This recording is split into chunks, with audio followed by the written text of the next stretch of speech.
Is Micah Parsons the best defensive player in this draft, Baldy?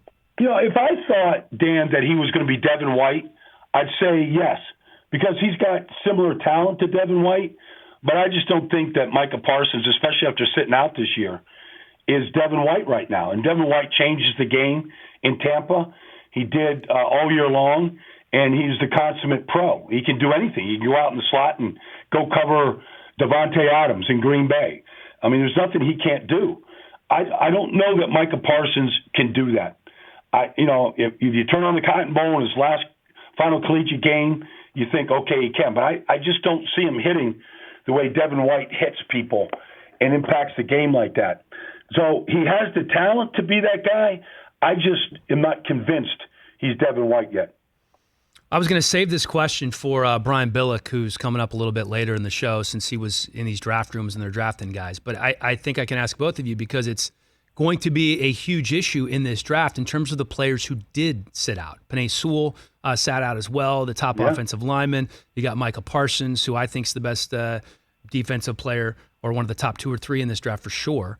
How much do you look at that as a general manager, as a head coach, if there are 2 guys on your draft board who are 100% equal, and it's not a position of need, let's say, but you're going to draft the best player, one guy sat out, one guy didn't? What do you do?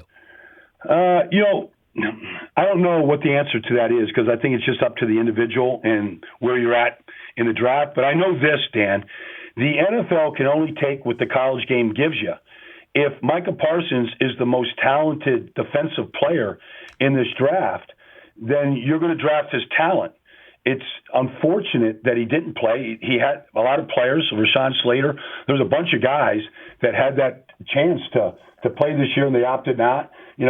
Ambry Thomas from Michigan. I mean, there's a bunch of guys that did not play. And I don't know anybody that gets better by not playing.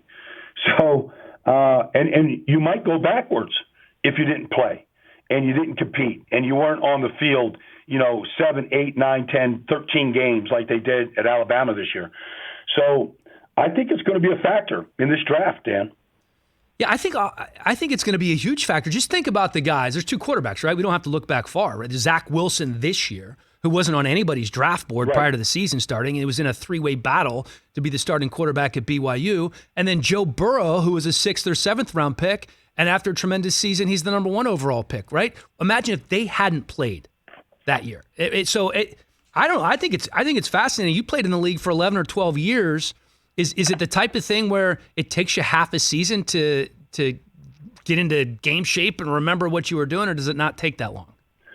No, look, I mean, I think getting into football shape is a challenge for everybody now, because, teams aren't going into their facilities. They're not working out, with their teams. I mean, they may be going to these exercise, facilities to go train, but it's not football movements. It's not what you would be doing, at all these different facilities right now. So I think that's a question and a problem for a lot of players. I think it's led to a great deal of injuries to star players a year ago.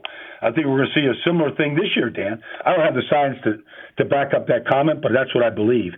And so I think it's a factor. And if you haven't hit anybody since the Cotton Bowl, if you're Micah Parsons, and you haven't hit anybody since the Cotton Bowl against Memphis, I don't know how long it takes when you've been away from the game for over 18 months before you start, laying wood on people and, getting your eyes back in the right place and learning a defense and learning the pro game and learning formations and, pre-snap shifts and motions and everything that you see at the NFL level. I mean, it's completely different.